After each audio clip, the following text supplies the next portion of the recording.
కుమారులను 3 కుమార్తెలను కలిగిరి. అతనికి 7,000 గొర్రెలను, 3,000 ఒంటెలను, 500 జతల ఎడ్లును, 500 ఆడుగాడిదలను కలిగి. చూడండి, ఇక్కడ ఆడుగాడిదలు.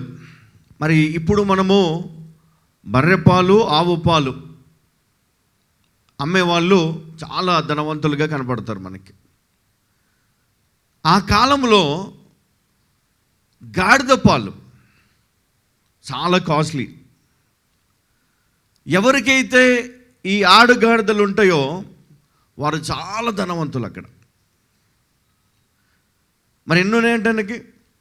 500 ఆడుగాడిదలు కలిగి బహుమంది పనివారును అతనికి ఆస్తిగా నుండెను గనుక తూర్పు దిక్కు జనులందరిలో అతడే గొప్పవాడు. తూర్పు దిక్కు జనులందరిలో అతడే గొప్పవాడు. దేవుడు చాలా సమృద్ధినిచ్చాడు, పిల్లల్నిచ్చాడు, దీవించబడ్డాడు, ఘనమైనటువంటి స్థితిలో ఉన్నాడు. ఇది దేవుని దీవెన, ఆశీర్వాదం. నిజంగా అందరము కూడా ఆశపడేది ఏంటంటే మనము కూడా ఈ విధంగా ఆశీర్వదించబడాలి.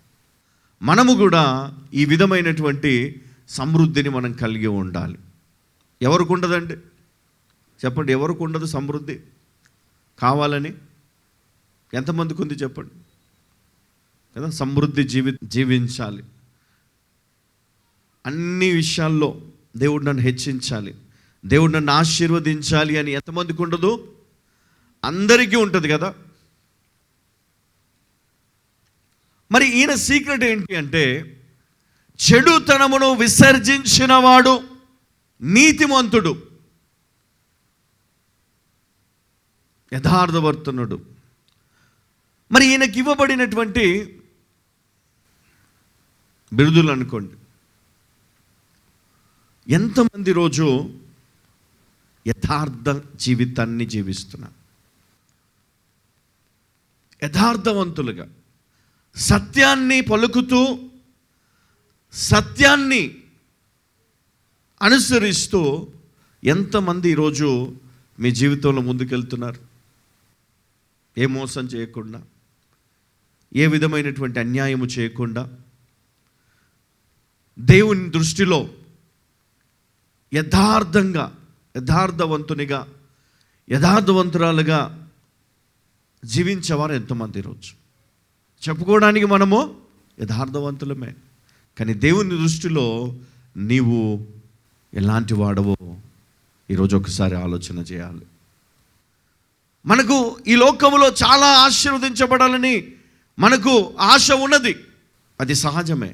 కానీ ఆ స్థాయికి మనం వెళ్ళాలి, అంత గొప్పగా మనం దీవించబడాలి, దేవుడు మనకు అండగా ఉండాలి, దేవుడు మనకు తోడు అయి ఉండి మనల్ని ఆశీర్వదించాలి అంటే నీ జీవితాన్ని నువ్వు మార్చుకోవాలి. యథార్థవంతమైన జీవితం. కోట్లు సంపాదించవచ్చు కానీ నిలబడవు. 100 కోట్లు, 1000 కోట్లు మనం సంపాదించవచ్చు కానీ నిలబడవు. దేవుని దీవెనతో నువ్వు సంపాదించుకుంటే నీ తరతరములకు అవి నిలిచి ఉంటాయి. హల్లెలూయా.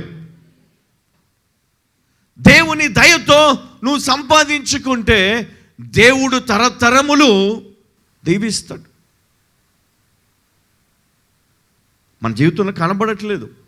నీతిమంతునిగా జీవించాడు ఆయన. మన జీవితంలో నీతి అనేదే లేదు కదా. మనము ప్రయాసపడతాం నీతిగా బ్రతకడానికి, కానీ ఎంతవరకు? 100%. అమ్మా, ఎవరు నీతిగా జీవిస్తున్నారు ఈరోజు? మన జీవితం మారాలి అంటే నువ్వు నీతిమంతునిగా బ్రతకాలి. మన జీవితము దేవునికి ఇష్టమైనదిగా ఉండాలి అంటే నీతి అనేది నీ జీవితంలో కనబడాలి.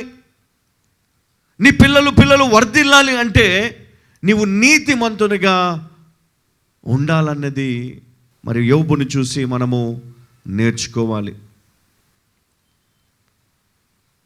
యథార్థవంతుడు, నీతిమంతుడు చెడును విసర్జించిన వాడుగా కనపడుతున్నాడు. హల్లెలూయా.